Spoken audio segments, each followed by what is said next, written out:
Okay, so we stopped with the uh, root systems, that is the taproot system and the fibrous root system. Okay, so we have two different types, major types of root system, taproot system and the fibrous root system. Now everything is formed from the seed. So what does a seed contain? It first forms a radicle, and then the first formed shoot is called as the plumule. So the first formed root is the radicle, then you have the first formed shoot which is the plumule. So this cotyledon is also called as the seed leaf. Okay. Now this radicle continues as a root system and the plumule continues as a shoot system. Now we are talking about the seed. What does a seed contain? It contains the cotyledon and the embryo. Now when you talk about the embryo, okay, so embryo is actually a group of cells, right? So what is an embryo? It is actually a group of cells. What is the capacity of these cells present in the embryo? It is capable of multiplying faster. Okay, it has a capacity to develop into any type of cells. Okay, you have special name for it, that is the meristematic cells. Now moving on to the organization of the cells. Okay, so in any living organism, cells are organized to form the tissues. The tissues organized to form the organs. Organs forms the organ system, right? In the case of the plants, we can find the cell, the basic unit of life. We can find the tissues, that is formed by combination of the cells. We can find the structures which are present in the plant in the form of layers and layers of cells. Okay.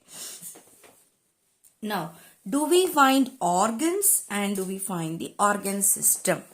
We don't find the organ and organ system in the case of a plant. Okay. So this is just for your understanding that cells combine together to form tissues, tissues combine to form organs, and organs combine to form the organ system. Now what is a cell? The first and foremost thing that we learn about any living organism is the cell. It is a basic structural and functional unit of all life forms. Okay, so it is the basic structural and functional unit of all life forms.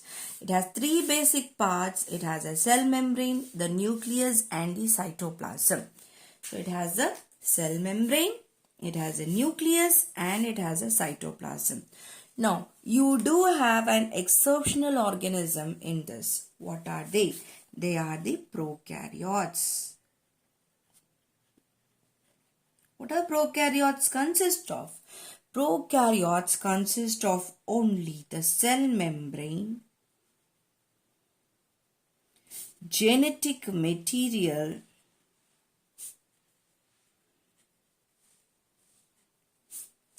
and the cytoplasm. Okay, so you don't find nucleus in the case of a prokaryote, but it is also a living cell. Okay, yes. Now moving further to the tissues. A group of cells having a common origin, okay, and performing a common function is called tissues.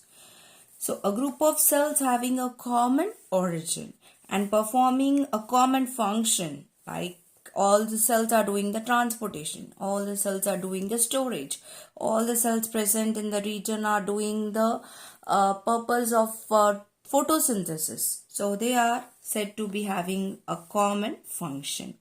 This is called as what? Tissues. As I said you before, we don't have organ and organ system in the case of plants. In the case of plants, we don't find the organ and the organ system. Okay. A quick recall of what we have seen today. So we have checked on what is the first structure that from which a plant is formed, that is a seed. What is present formed from the seed and what is present in the seed, the cotyledon and the embryo. So what is an embryo? It is a group of cells which has capacity to develop into any type of cells present in the plant. So we have seen about the cell, and the tissue. Basic unit of life, that is a cell. It consists of cell membrane, nucleus and the cytoplasm. Whereas a tissue, it is a group of cells having a common origin and performing a common function. Organ and organ systems are not found in the plants. Okay. Thank you.